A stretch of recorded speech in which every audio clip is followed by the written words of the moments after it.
Bien. Donc nous allons démarrer. Nous allons avoir une réflexion, puis des expériences qui vont nous être dites, qui tournent autour de la fiction. Ceux qui travaillent sur la résilience savent que entrer en résilience et réinvestir un domaine particulier et en faire quelque chose par rapport à une blessure. Cela ne veut pas dire que la blessure disparaisse, mais la blessure a été au départ d'une construction.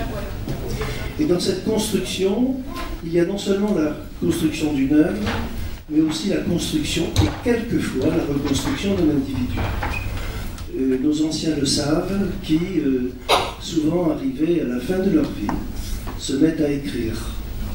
Ils écrivent pour transmettre quelque chose, et cette écriture, quasiment à leur insu, produit une catharsis, c'est-à-dire un moment où l'individu va arriver à exprimer l'inexprimable et l'indicible et va se renouveler dans sa propre écriture. Alors je ne sais pas si c'est ce qui a traversé nos amis et créatrices et écrivaines, metteurs en scène, c'est ce que l'on va voir, et on va essayer d'avancer sur ces pas-là. Alors d'abord, Sophie Collieix a écrit un livre qui s'appelle L'enfant de Merzel-Guébir. C'est un livre qui a été primé en 2015, qui a eu le prix de la première œuvre francophone, et c'est un livre qui nous amène directement en Algérie. Un livre qui se passe à Merzel-Guébir, vous allez nous le dire et décrire cela, et puis c'est l'histoire d'un enfant, et c'est l'histoire d'une famille. Et dans ce livre, très très beau livre, très touchant, avec beaucoup de pudeur et expression d'émotion, et c'est une histoire qui mêle deux choses, qui mêle de l'histoire et qui mêle de la fiction. On pourrait penser que l'histoire aurait pu se suffire à elle-même et que l'émotion, par l'intermédiaire de la fiction, aurait pu se suffire à elle-même. Mais l'histoire et la fiction fait quelque chose d'original qui est au croisement de l'histoire universelle. Merzel-Guébir, c'est l'histoire nationale, c'est l'histoire du monde, d'une certaine façon, et puis des histoires singulières. Voilà. Alors moi, ce qui m'intéresse là, et Sophie Collieix, ce que je souhaiterais savoir, c'est comment on entre là-dedans, quand on n'est pas né en Algérie, et que l'on va fouiller le détail de manière millimétrique comme vous l'avez fait. Comment on entre là-dedans? Bon, on y entre de diverses façons. Pour moi, j'aimerais peut-être vraiment commencer par le départ. À un moment donné, il y a quelque chose qui a mis le feu au poudre. Bon, je suis enfant de pied noir, par mon père et ma mère, tout le monde m'entend.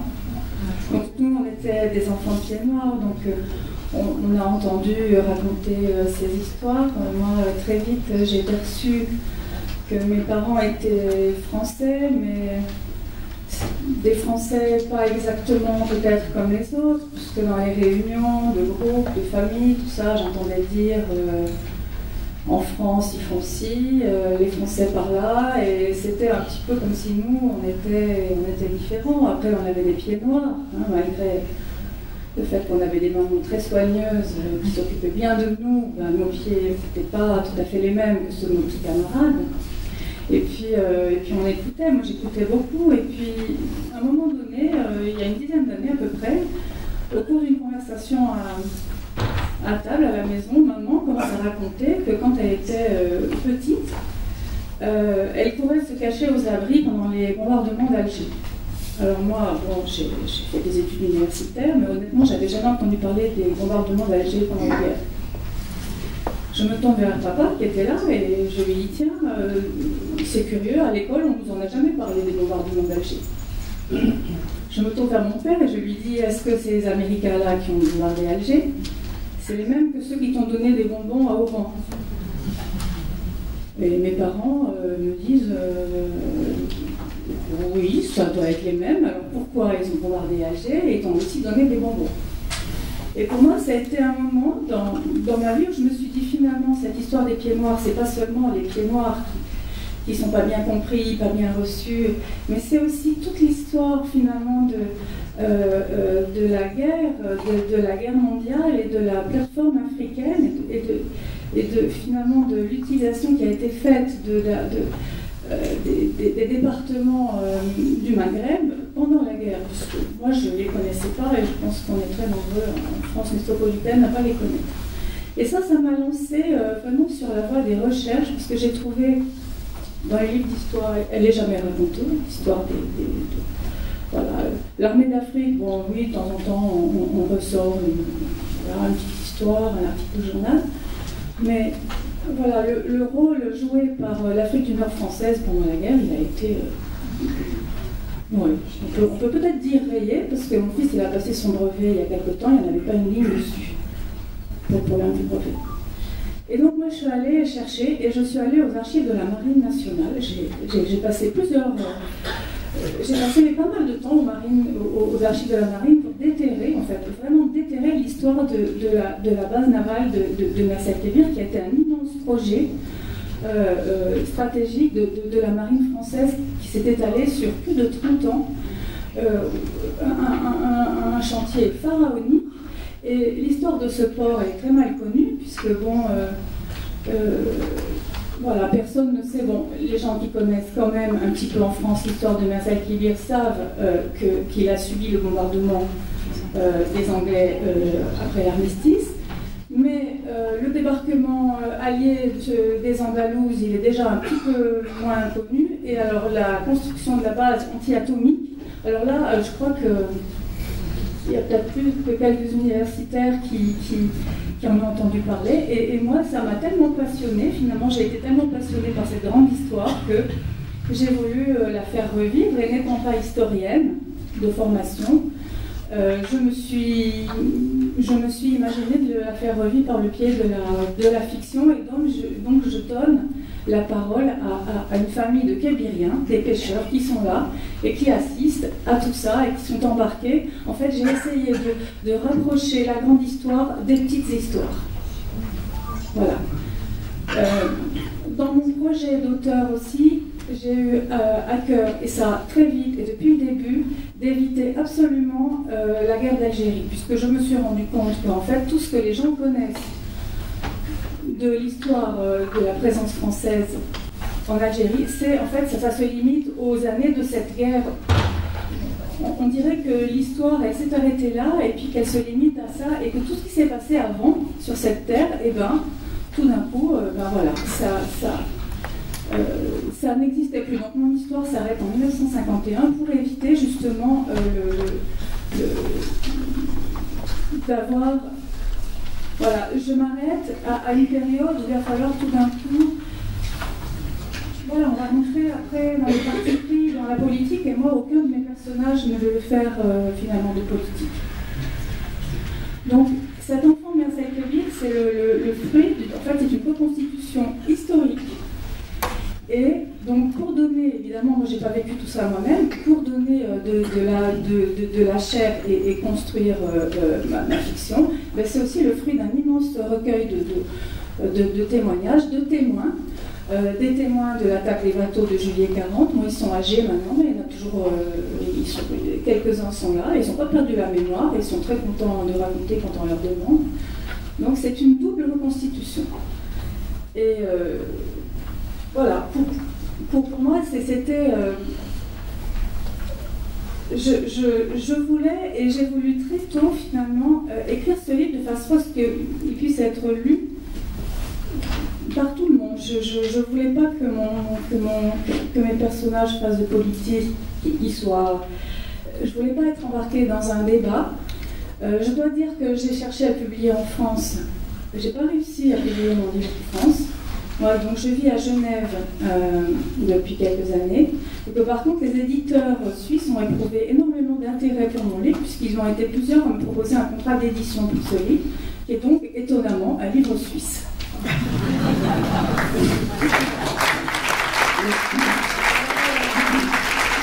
Merci. Alors, on va revenir, évidemment, on va revenir retrouver et Sophie Colliex et Michel, qui est votre personnage principal. Je m'intéresse maintenant à Vincent, et Vincent qui a été mis au monde par Jeanne-Marie Marty. Marie-Jeanne Marty, c'est pas grave.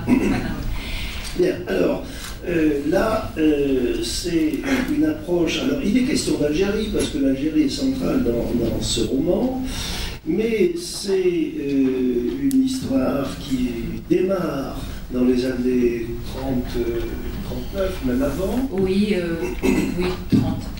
Donc, on voit un jeune enfant, puis ce jeune enfant va grandir en Algérie, il va avoir son histoire que l'on va nous raconter, puis comme beaucoup ici va connaître avec sa famille un exil, un exode, un exil, et puis bien on va suivre pas à pas Vincent jusqu'au moment où il va mourir dans une chambre à Nice. Voilà, alors là aussi, qu'est-ce qui fait qu'un jour on ait envie d'écrire quasiment une saga, parce que c'est quelque chose qui dure sur 30 ou 40 ans, ou 50, même plus, une cinquantaine d'années. Donc qu'est-ce qui fait qu'un jour on soit amené à vouloir parler de cette histoire et de cette façon? Merci. Alors d'abord, je voulais vous remercier tous d'écouter tout ça. Je voulais remercier Hubert Ripoll parce que pour moi c'est très important de témoigner ici. C'est très important de parler de mon livre. Il est sorti en 2006, c'est-à-dire il y a 11 ans maintenant. Il n'est plus édité. Les exemplaires que j'ai là sont vendus pas très cher parce que c'est de l'occasion que j'ai récupéré à droite à gauche sur Amazon. Voilà. Donc en fait, pourquoi j'ai écrit ce livre? Eh bien tout simplement parce que moi je suis née le 18 juin 1962. J'avais 8 jours quand nous avons pris le bateau. Mes parents avaient une valise et un porte-bébé. C'est toujours comme ça qu'ils le racontent. Chez moi, on a beaucoup parlé de l'Algérie, on ne parlait que de ça. Qu'est-ce qui s'est passé pendant 5 ans, jusqu'à ce que mon frère naisse en 66 à Valenciennes, dans le nord, à la frontière belge, là où mes parents ont été envoyés puisque mon père était à l'EDF. Ils n'ont pas cessé de parler de l'Algérie, c'est-à-dire que la maison était fermée à l'extérieur et ils ont arrêté les compteurs, ils ont arrêté les horloges. Je m'en suis aperçue que beaucoup plus tard, c'est moi qui ai tout porté. En fait, tout enfant, de l'âge de 0 à 5 ans, jusqu'à ce que mon frère arrive pour me soutenir un peu et me fasse rigoler, c'est moi qui les faisais rigoler, parce qu'ils étaient, comme on dit, à la ramasse. Je pense qu'à l'époque, dans les années 60, les adultes ne faisaient pas de dépression. Il n'y avait pas de psy, sauf pour les malades, entre guillemets. Et alors les hommes pieds noirs, comme mon père, dont il est question, puisque c'est lui, Vincent, dans le livre, alors eux, c'était exclu. Et pourtant, je me rappelle de lui prenant beaucoup de Valium. Moi, je suis devenue porte-parole, je suis devenue soutien de famille, je suis devenue humoriste, et je suis devenue écrivain et journaliste. Pourquoi journaliste? Parce que chaque fois que mon père et ma mère allumaient la télé, ils rentraient dans des rages folles. Ils étaient cramoisis. Ils hurlaient « la grande Zora »,« la grande saucisse »,« la salope ». Et donc du coup, forte de tout ça, je me suis dit « il y a des menteurs en France. Il y a des menteurs et ils écrivent dans les journaux. Et moi, je vais écrire à leur place. » Bien évidemment, je n'ai rien écrit du tout. Je suis devenue journaliste pendant 10 ans pour me rendre compte, à l'instar de Noam Chomsky, dont je vous recommande les écrits, que la presse est totalement dévolue au pouvoir d'État. Mais ça, nous savons tous après. Donc, j'ai quitté le métier et pendant 10 ans, j'ai erré seule, en travailleur indépendant. Je faisais de la prise de parole en public, la parole toujours, et j'ai écrit. Alors, ça a été de mes premières années de journalisme et il a été publié au milieu de mon statut d'indépendant, c'est-à-dire pendant plus de 10 ans, ce livre est venu à maturation. Ça a été une expérience très douloureuse de l'écrire, mais j'étais obligée de le faire parce que sinon j'en serais morte personnellement. Je l'ai fait parce que j'ai dû faire un chemin psychanalytique pour moi, parce que j'avais vécu des choses beaucoup trop dures pour un enfant de mon âge. Et puis j'avais besoin de m'en sortir, et je n'ai commencé véritablement à vivre pour moi-même que le jour où le livre est sorti de moi. Il est vraiment sorti de moi comme si c'était un enfant. Et il m'a fait mal. J'ai bien senti que cette douleur n'était pas la mienne. Parce que, vous savez, ça a pu vous arriver, des fois vous sentez une douleur qui vous traverse le corps et vous dites « ça me traverse comme un TGV, mais c'est pas à moi ». Eh bien, c'est exactement ce qui s'est passé quand j'ai écrit ce livre. Et puis, sa publication a été problématique. Arrêtez-moi si je suis trop longue. Sa publication a été problématique.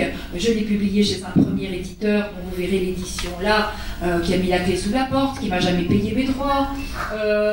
Pourtant, le livre a eu France 3, le livre a eu Nice Matin, il a eu beaucoup de presse, j'ai eu un prix. Et le prix Jean Pommier. Le prix Jean Pommier du Cercle Algérianiste, donc en 2006. Donc c'est un livre qui a quand même eu un bon succès d'estime. Mais malgré ça, il a eu une trajectoire extrêmement accidentée. Après, je l'ai refait éditer chez un éditeur un petit peu à compte d'auteur. Là, je suis en train de réfléchir à récupérer mes droits pour m'auto-éditer sur Internet parce que ça ira plus vite et ça permettra d'avoir un vrai contact avec mes lecteurs. Mais c'est un livre qui vraiment a mis un énorme temps à être produit, à être accouché et qui a connu une trajectoire très bizarre. Jusqu'à, moi j'avais complètement fait le deuil, enfin oublié, on fait pas le deuil, hein, comme disait la dame tout à l'heure, oublié cette histoire, puisque moi j'étais passée à autre chose quand monsieur Ripoll, le professeur Ripoll m'a appelé en disant venez présenter votre livre. Donc il vit encore aujourd'hui grâce à vous, grâce à ce colloque, il continue de vivre et du coup j'ai le sentiment qu'il va encore continuer de vivre quelques temps. Je ne sais pas. Et bon, on verra après pour les questions. On y revient.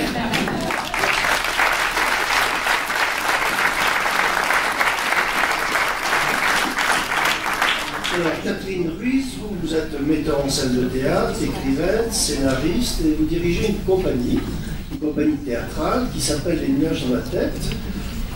Vous avez très récemment, à Avignon, si je... 2017 à Avignon, vous avez produit et mis en scène. La mise en scène était de Ruiz aussi. C'est une histoire de famille, parce que c'est une histoire de famille. Et donc vous avez écrit cette pièce de théâtre qui s'appelle Le Fils du Soleil, et qui décrit les engrenages et qui éclaire les choix, qui rappelle la complexité de l'histoire des Français qui ont vécu en Algérie. Donc vous avez choisi de cerner une période particulièrement sensible de cette histoire. Et la même question, qu'est-ce qui fait qu'un jour, voilà, on a vu qu'il y a différents éléments qui font que quelque chose d'anodin, un bonbon que l'on donne et qui est associé à une image, va créer une œuvre. Et alors vous, quel est le déclencheur? Pourquoi êtes-vous là? Parce que vous m'avez fort aimablement invité, je vous remercie. Et merci à vous d'être ici aujourd'hui présent. Alors, le déclencheur, ça a été l'anniversaire de la guerre d'Algérie, comme ils disent. Pourquoi? Parce que j'ai entendu beaucoup de choses qui m'ont heurté.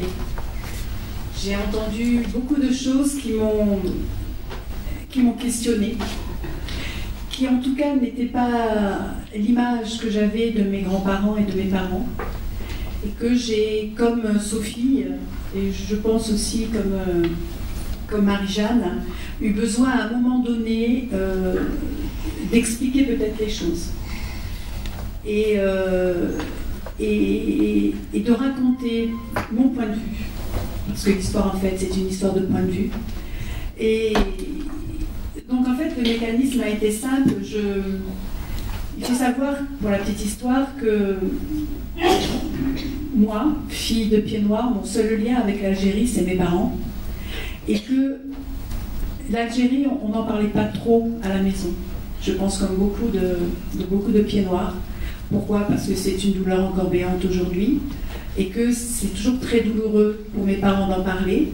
Maman n'en parle pas. Pratiquement pas. Papa, lui, m'a beaucoup raconté les fêtes de famille.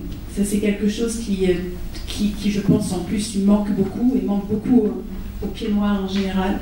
Sachant que tous, vous avez vécu la même chose, c'est-à-dire que vos familles ont été un peu éparpillées en France et un peu partout dans le monde, j'ai envie de dire. Et que retrouver la famille, ça a été quelque chose, je pense, de particulièrement... Enfin, perdre sa famille a été quelque chose de particulièrement douloureux quand ils sont arrivés, entre autres, en France. Et que moi, on me racontait, petite fille, les histoires de famille, les fêtes de famille. Il faut savoir aussi que mes parents sont arrivés à Valenciennes, dans le Grand Nord. Papa était instituteur, il a été muté là-bas une fois qu'il est rentré d'Algérie. Je suis née à Valenciennes. Et dès qu'il a pu, très tôt, il a demandé sa mutation, il est parti en Outre-mer. Et vraiment, je pense, parce qu'il était déraciné, qu'il était vraiment à la recherche de son pays perdu.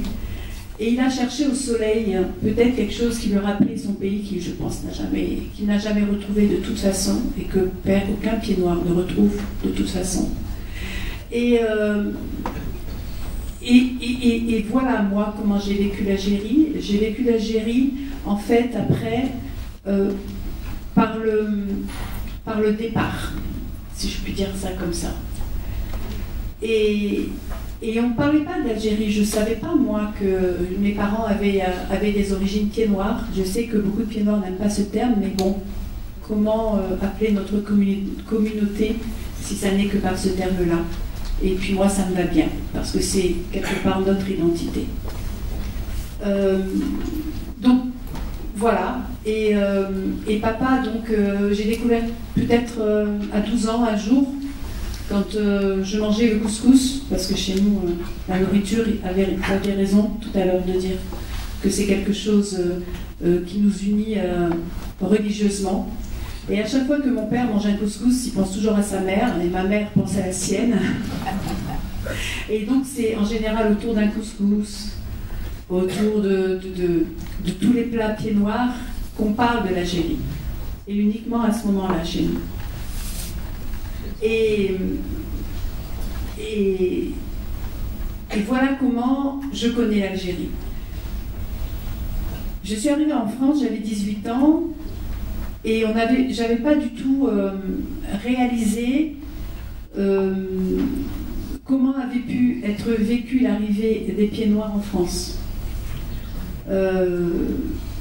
Donc, quand est arrivée donc, cette indépendance, enfin cet anniversaire de l'indépendance d'Algérie des 50 ans, j'ai pas trop compris de suite.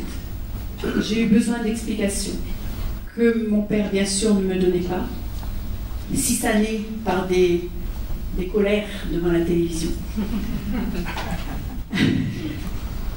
Et donc j'ai cherché, je me suis informée, j'ai voulu, alors mon seul moyen d'expression, comme je suis au théâtre et que j'écris des pièces de théâtre depuis quelques années, ben ça a été de l'écriture. Et ça a été pour moi mon moyen de poser en fait cette histoire familiale et de la comprendre aussi. Et donc cette histoire qui s'appelle Le Fils du Soleil raconte l'histoire de mes parents.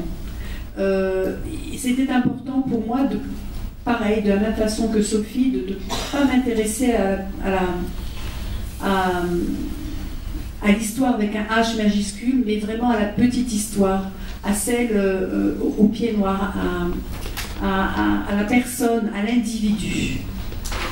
Parce qu'on n'en parle pas. On n'en parle pas dans les livres. Moi, je n'ai pas appris aussi à l'école l'histoire de l'Algérie. Et quand j'ai ouvert un petit peu à l'époque les livres de mon fils qui était au lycée, en seconde, l'histoire de l'Algérie n'existe pas. Si ça n'est à côté de la guerre d'Indochine, et si je peux me permettre, ça n'a rien à voir. Donc j'avais vraiment besoin d'informations que je suis allée chercher. J'ai mis à peu près 5 ans pour écrire la pièce. Et j'ai un petit peu glané des informations. J'ai demandé, pas à mes parents, peut-être par pudeur, parce que j'avais peur de leur faire de la peine et de raviver des souvenirs que je savais douloureux. J'ai demandé plutôt à ma famille, à des tantes, à des personnes d'origine pied noire que je connaissais, pour pouvoir un petit peu connaître leur histoire et pouvoir faire, en fait, mettre les choses un petit peu bout à bout. Donc cette histoire démarre au moment de l'arrivée des premiers colons en Algérie en 1830. Et en fait, ça raconte l'arrivée des Alsaciens, parce qu'on est Alsacien, on s'appelle Haim du côté de mon grand-père maternel. Et dis-moi aussi, c'est incroyable. Quand je vous dis que les Pieds Noirs sont une petite communauté, j'ai raison. Et donc, ça raconte l'arrivée de ces Alsaciens, et c'était important d'expliquer que les Pieds Noirs les ramener à leur seul statut, si je peux appeler ça comme ça, de colons, c'était les ramener à quelque chose qui n'était pas eux, qui n'était pas leur histoire. Parce que pour moi, de mon point de vue, un Pied Noir n'est pas un colon. Et ça commence par l'arrivée en fait des Alsaciens qui arrivent parce que de toute façon ils quittent leur pays, l'Alsace, parce qu'ils sont en train de mourir de faim et qu'ils partent à l'étranger. Et à l'époque, ils devaient embarquer pour aller en Amérique. Et quand ils sont arrivés en France, sur le port de Rouen, Adam a l'air de connaître l'histoire, sur le port de Rouen, et ils ont pas, les visas qu'ils avaient n'étaient pas valables. Et en fait, comme ils étaient trop nombreux, et qu'à l'époque, il y avait besoin de coloniser l'Algérie, eh bien, ils ont été simplement pris et transportés et emmenés en Algérie.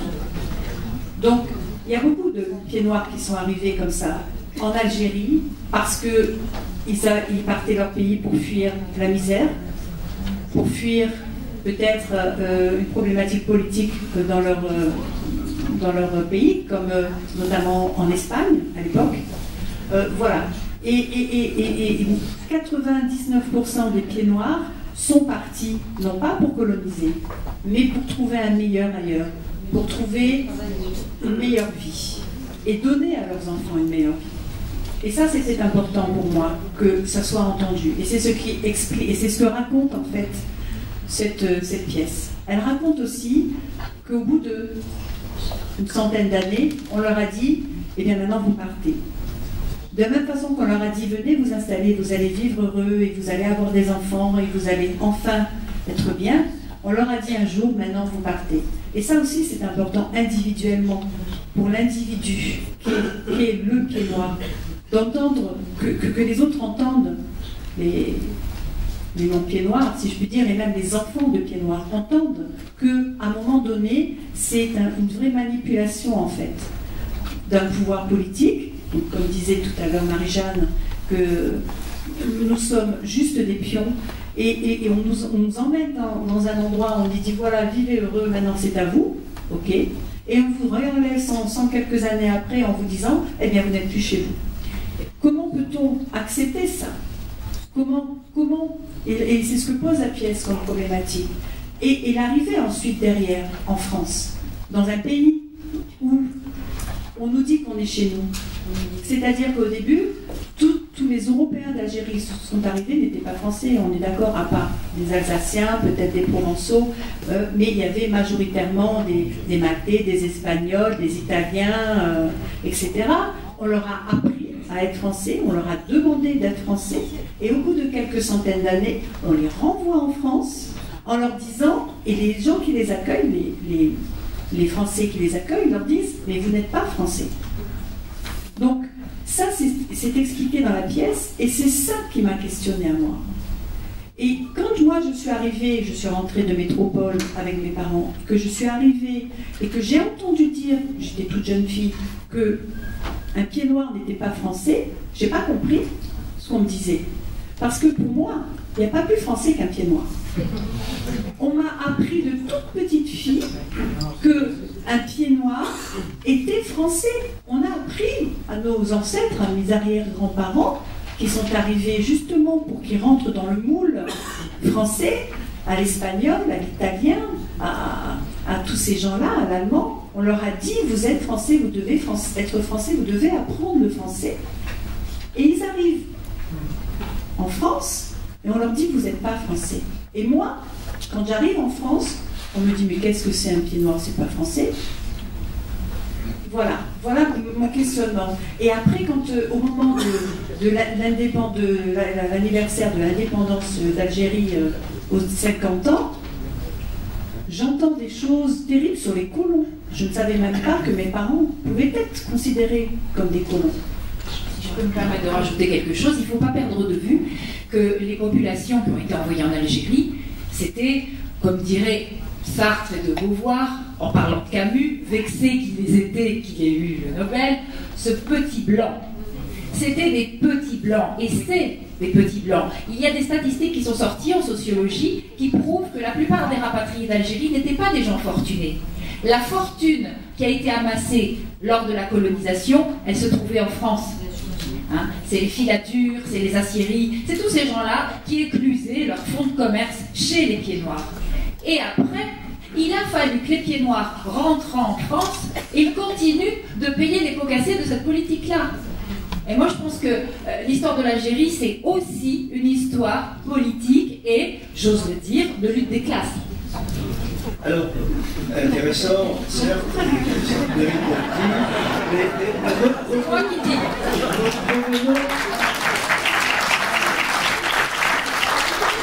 Revenons à vos œuvres. Vos œuvres sont l'expression de deux choses. Un traumatisme d'une part et une incapacité à dire de la part des parents. Alors on voit comment Catherine Ruiz, elle, pour dépasser le non-dit et pour dire quelque chose, elle fait monter toute une troupe sur des planches. Ça, on ne peut pas faire mieux. Alors ce qui m'a intéressé dans vos deux romans, c'est la question du non-dit. J'ai été intéressé par le fait que Michel est l'enfant d'un secret. Oui. De quelque chose qui ne lui a été jamais dit. Un terrible secret. Et il va découvrir pas à pas ce secret et il va arriver à vivre en ayant dépassé ce secret. Oui. Et vous, Vincent, n'a jamais pu parler ni à sa femme, ni à ses enfants. Et la seule personne à qui il va pouvoir parler, c'est alors qu'il est en train de mourir, c'est à Salia, oui, qui est une petite Kabyle. Et alors qu'il parle à Satia, il y a dans son ombre une femme vêtue d'un haïk blanc et qui est la mort et qui l'attend. Et je me dis, alors évidemment la symbolique est là, pour moi c'est l'Algérie, et il ne peut parler qu'à l'Algérie, et il retourne en Algérie, mais je ne sais pas, alors ce que j'aimerais savoir dans votre construction, c'est comment l'histoire de Michel est née pour aboutir à cela, et est-ce que vous sachiez, l'écrivant et le conceviant, que c'était une part de votre histoire que vous faisiez jouer à Michel, et vous, est-ce que vous saviez, en allant chercher cette allégorie, que vous rendiez d'une certaine façon, au-delà de la souffrance de votre père, le dernier hommage qui était de retourner en Algérie. Et comment ça menait tout cela dans la tête d'un créateur ou d'une créatrice? Je commence. Bah, en fait, ce petit personnage de Michel, c'est un petit peu quand même, pour moi, c'est une sorte de, comment dire, de cheval de Troie. C'est ce personnage qui me permet en fait, il y a quand même une réflexion autour de l'enfant et de sa mère, et aussi, je pense, du peuple pied noir face à la mère patrie. Il y a un parallèle quand même qui existe dans ce livre avec une mère française. Bon, je ne veux pas raconter le livre, mais Michel, en fait, c'est tous les pieds noirs, avec une maman française. Michel est rentré sur la pointe des pieds, où c'est une construction totale pour qu'il soit votre porte-parole. Comment est-il arrivé? À votre insu, ou vous l'avez construit? Ah non, je l'ai construit. Vous l'avez construit. Ah oui, je l'ai construit. C'est un personnage qui a été construit, et après, le personnage il a réellement existé. En fait, c'est une espèce d'arlequin. Hein. Et quand on construit un personnage de fiction, ben on va chercher des choses. Moi, j'ai recueilli beaucoup de témoignages. Et pour moi, vraiment, ce parallèle entre en fait, le thème sous-jacent, c'est la maternité, c'est qui a enfanté qui, parce que finalement, l'Algérie française, c'est une création de la France. Et c'est une création, voilà, c'est un peuple qu'elle a créé, et puis que finalement, après, elle tourne le dos, elle a pu le reconnaître, elle l'a trouvé, je ne sais pas assez bien, elle a eu cet œil critique sur lui, après elle s'est déchargée sur lui de toute sa mauvaise conscience. Voilà, ça c'était très fort pour moi quand j'ai commencé à... C'était ça que je voulais... Et vous alors, cette dernière construction, ce non-dit, comment ça s'est initié dans votre œuvre? Alors le non-dit, c'est un peu romancé, parce que mon père était quelqu'un qui disait beaucoup. Mes parents parlaient quand même, ils parlaient beaucoup. D'ailleurs, ils me parlaient à moi, hein, j'étais comme leur psy, donc ils se mettaient à table par contre. Mais j'ai voulu parler du non-dit de tous les pieds noirs. Et j'ai voulu parler de mon propre non-dit en fait à travers ça. Parce que moi, pendant des années, j'ai dit non, je suis pas pied noir, je suis du Midi, j'ai caché. Et ce n'est qu'autour de la trentaine que tout ça m'a explosé à la figure. Et du coup, j'ai pas pu faire machine arrière, il fallait que je fasse face à mes origines et à ce que je trimballais, quoi. Donc, quand Vincent ne parle pas à sa femme et à sa fille, garde tout pour lui, quelque part c'est un peu vrai sur certains points, mais j'ai voulu faire de mon personnage de roman, qui est une espèce de biographie de mon père, mais romancée, c'est difficile à expliquer, la traduction de tout ce qu'on peut cacher ou se cacher autour de quelque chose comme l'Algérie. Parce qu'il y a de la honte, parce qu'il y a du politiquement correct. Pareillement, au moment où j'ai écrit le livre, et que à la fin, la mort, habillée d'un haïk, effectivement, vient chercher Vincent à l'hôpital, et que les dernières paroles qu'il dit sont recueillies par Salia, l'aide-soignante kabyle. Moi, je vais être très franche avec vous et très transparente, j'avais rajouté la touche arabe parce que c'était politiquement correct pour être édité. Mais in fine, et quand j'y repense, inconsciemment, je crois que ça rejoint totalement l'histoire de l'incinération et de l'enterrement de tout à l'heure. C'est-à-dire que le fait que je renvoie mon père à sa terre natale dans les bras de la dame au haïk, c'était que je dise que finalement, il n'y avait pas de différence entre les Français et les Arabes, ils étaient de la même terre, intimement mêlés, mélangés dans cette terre. Et il y a un auteur que je vous recommande tout particulièrement, qui est un auteur kabyle, qui s'appelle Aziz Chouaki, qui a écrit beaucoup pour le théâtre des Amandiers de Nanterre, et qui a écrit un vrai chef-d'œuvre, selon moi, qui s'appelle L'Étoile d'Alger. Merveilleux. Merveilleux, on est d'accord. Et lui parle très très bien de ce melting pot qui est le pays algérien, où la terre mélange tout un tas de civilisations, kabyle, turc, grec, espagnol, alsacien, corse, etc., etc. Bien, on va donner la parole. Est-ce que quelqu'un peut passer le micro qui se trouve dans la salle? Merci. Il y a une première question, là. Courte question, s'il vous plaît. C'est pas vraiment une question, c'est une remarque. Je vous explique tout ce qu'avait beaucoup d'intérêt, beaucoup d'attention. Je crois que le problème, pour perdre de vue, c'est que la crise algérienne qui a provoqué le drame que nous avons vécu est un complot international. Ça n'est pas une affaire de genre. Nous avons vécu très bien en Algérie avec tous les inconvénients que ça représente. Nous avons été manipulés par la politique américaine et russe et européenne. Oui. Les Allemands, les Italiens, les Anglais. S'il vous plaît. C'est tout ce qu'ils voulaient pour nous aider. Nos amis sont venus pour nous parler de leur œuvre. Ce qu'il faut essayer de voir entre vous, c'est quel rapport leur œuvre noue avec notre histoire.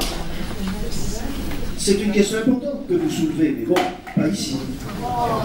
Mais, oui, écoutez, vous avez d'autres lieux, si vous voulez bien, nos amis sont venus pour parler de leur œuvre.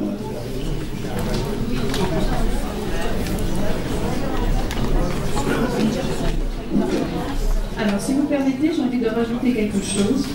Tout à l'heure, Marie-Jeanne, tu as parlé de honte. En tout cas, pour ma part, chez moi, dans notre famille, à aucun moment, je pense que mes parents me rejoindront là-dessus, et mes grands-parents également, qui ne sont pas là, mais qui sont quand même avec moi. Le sentiment de honte, on ne l'a jamais eu. On a eu un sentiment de perte, un sentiment d'abandon, de la tristesse, de la douleur, de l'infamie, j'ai envie de dire. Il faut dire les choses telles qu'elles sont, mais de la honte, non. Là où je peux dire que je n'ai comme... Ça m'est arrivé de ne pas dire que j'étais pied noir. Non pas parce que j'en avais honte, mais parce que l'image du pied noir en France était erronée. Et qu'il fallait à chaque fois que je pose le fait que j'étais d'origine pied noire, que j'explique longuement derrière pourquoi et qui j'étais et ce qu'étaient mes parents. Et pour ne pas à chaque fois rentrer dans des débats qui n'en finissaient pas, j'ai arrêté de dire que j'étais pied noir. Ouais, et je pense qu'on l'a tous vécu. Même moi, je pense que mon frère aussi, qui est né lui à Rouen, on a tous vécu ces choses-là. Même nous, les enfants de pied noir. Un jour, il y a une personne qui m'a même dit m'a demandé à moi si je n'avais pas honte. Ouais. Voilà. Et donc, j'ai trouvé ça vexant et blessant. Et j'ai répondu que je ne savais pas de quoi il me parlait, qu'en tout cas, je n'étais pas concernée de quelque honte que ce soit. Qu'en tout cas, chez nous, on était des gens fiers d'être pieds noirs.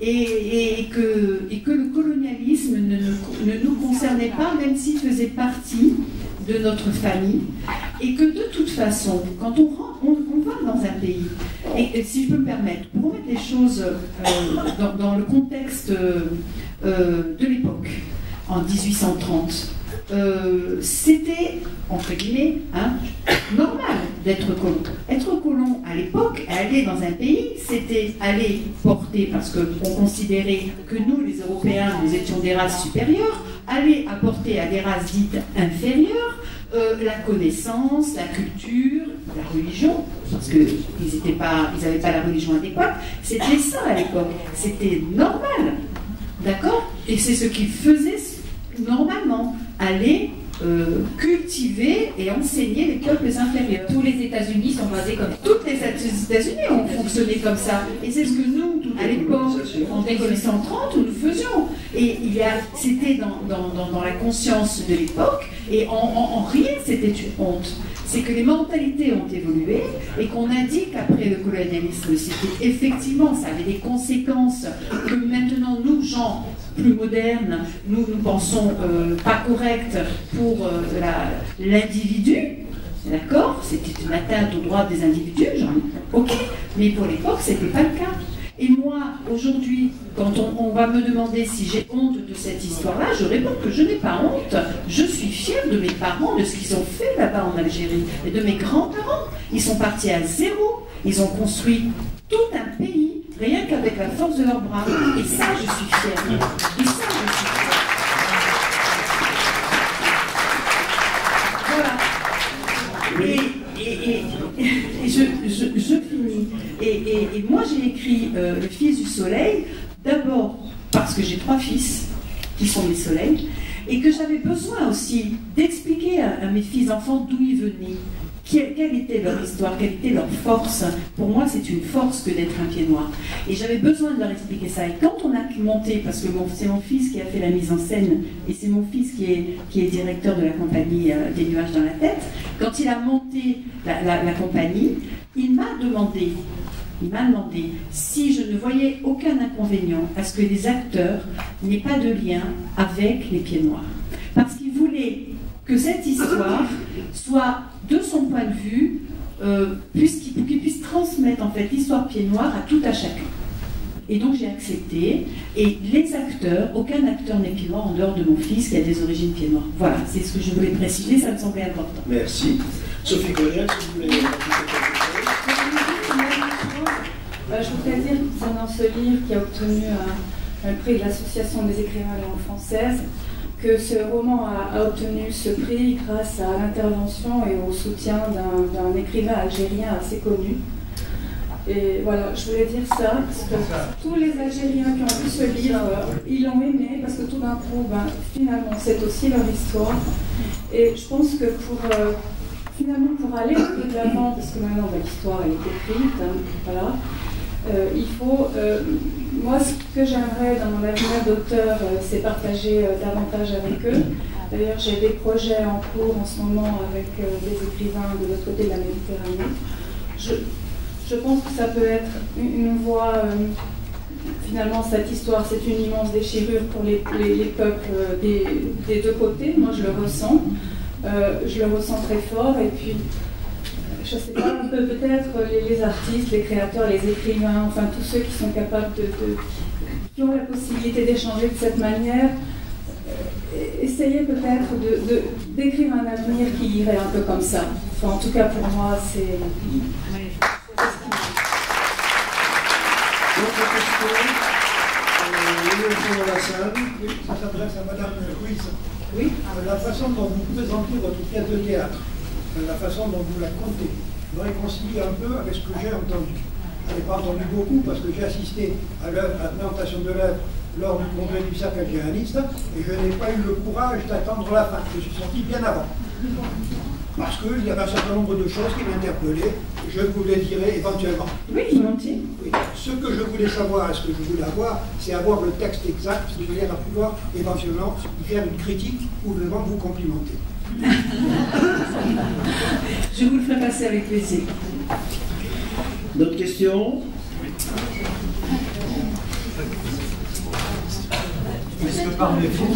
Attendez, juste madame prend la parole et puis après vous passez à monsieur s'il vous plaît.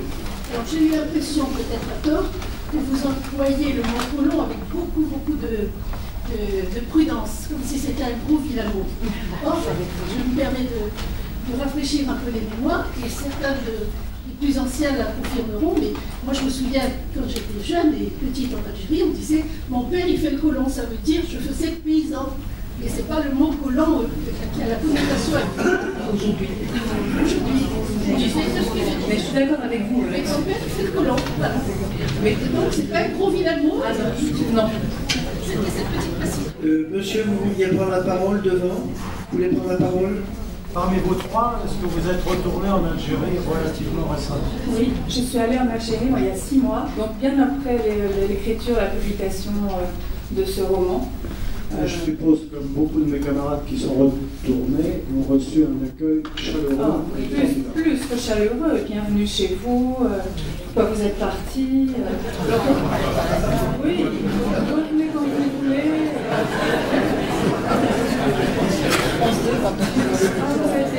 Oui, mais vous faites partie de la famille. Je suis allée visiter la gare de Tlemcen, ma mère vivait à Tlemcen. Le chef de gare à Tlemcen m'a dit « Ah, mais on est une grande famille, les cheminots, patati, patata », il m'a fait des honneurs de sa gare. C'était plus affectueux et chaleureux, c'était pas possible. Marie-Jeanne, vous y êtes retournée? Non. Vous y êtes allé. On dit toujours retourner, y compris pour ceux qui peuvent retourner, il faut y avoir vécu. Ben, j'y ai vécu, j'y ai été conçue et j'y ai vécu 8 jours. Donc disons que mes petits pieds n'ont pas foulé le sol, c'est tout. J'y suis jamais retournée. Quand j'ai commencé à écrire mon livre, c'était en 92, en pleine période barbare. Donc impossible d'y aller. Enfin, moi je cherche pas la bagarre, hein, j'aime pas ça. Et puis après, j'étais occupée à aller de l'avant. Je suis toujours occupée à aller de l'avant, et j'hésite beaucoup à y aller.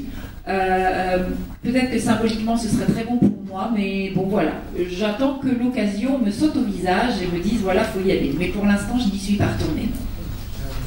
Et Catherine Ruiz? Quant à moi, donc je vous l'ai dit, je n'ai jamais mis les pieds en Algérie, mais pourquoi pas? Ce serait l'occasion de boucler la boucle quelque part.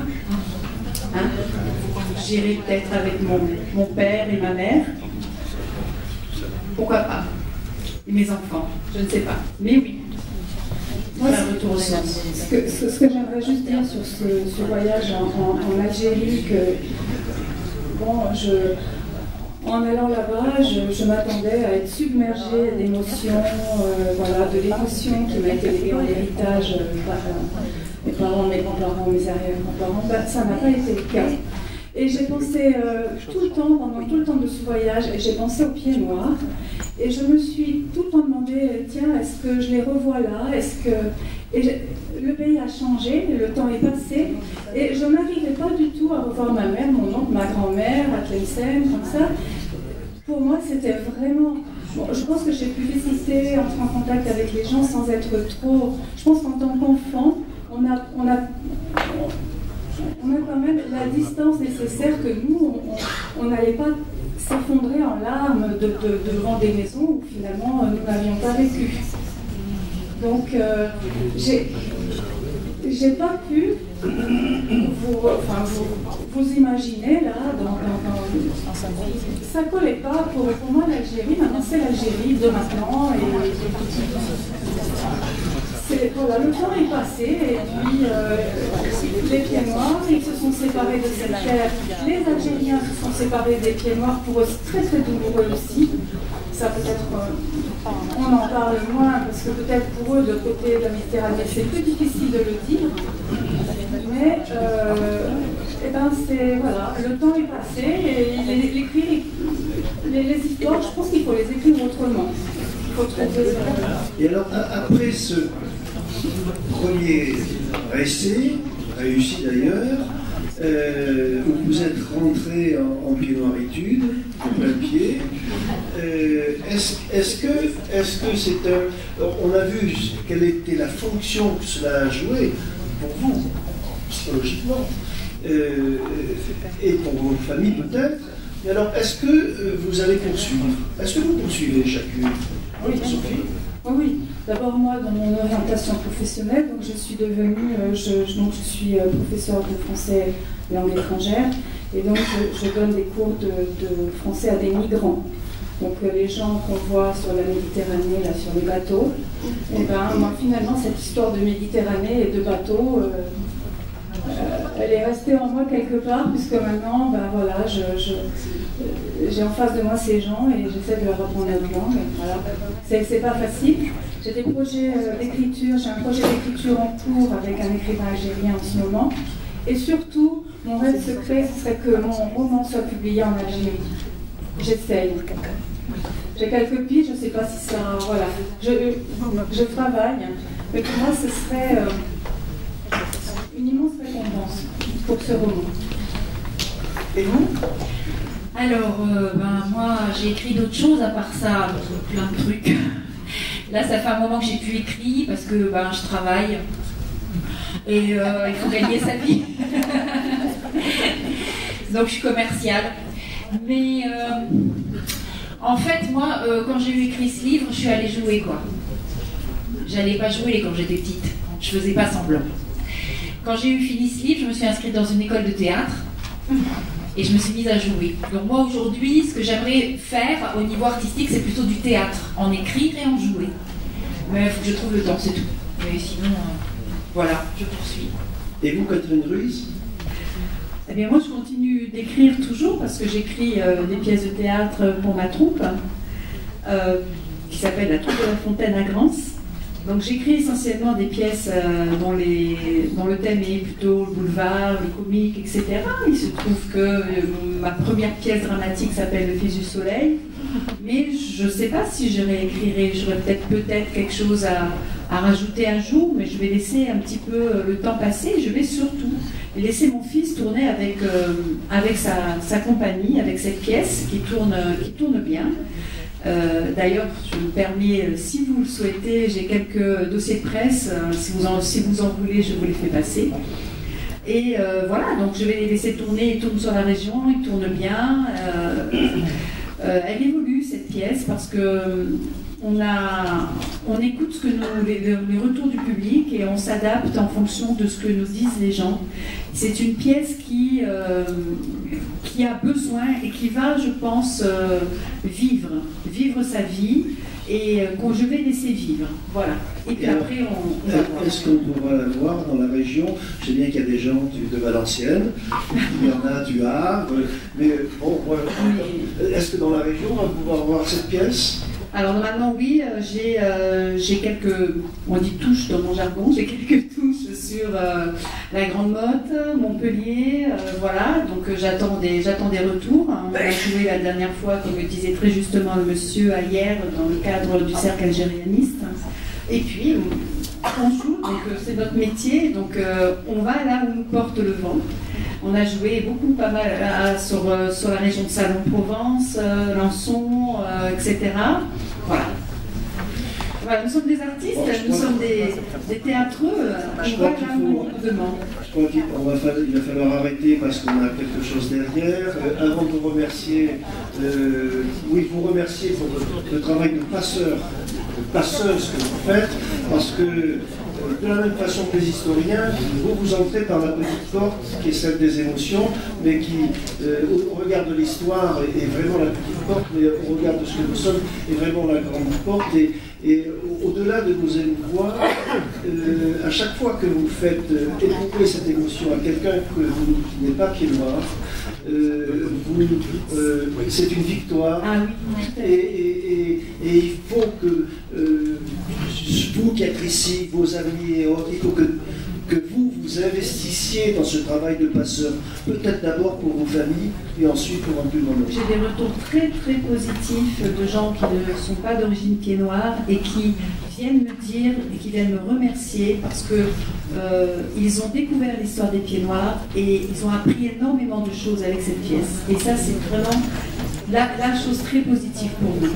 Je vais, si vous permettez, je vais finir ceci. Je vais dire que cette pièce, en fait, c'est un moyen de dire j'ai compris, je sais, je transmets.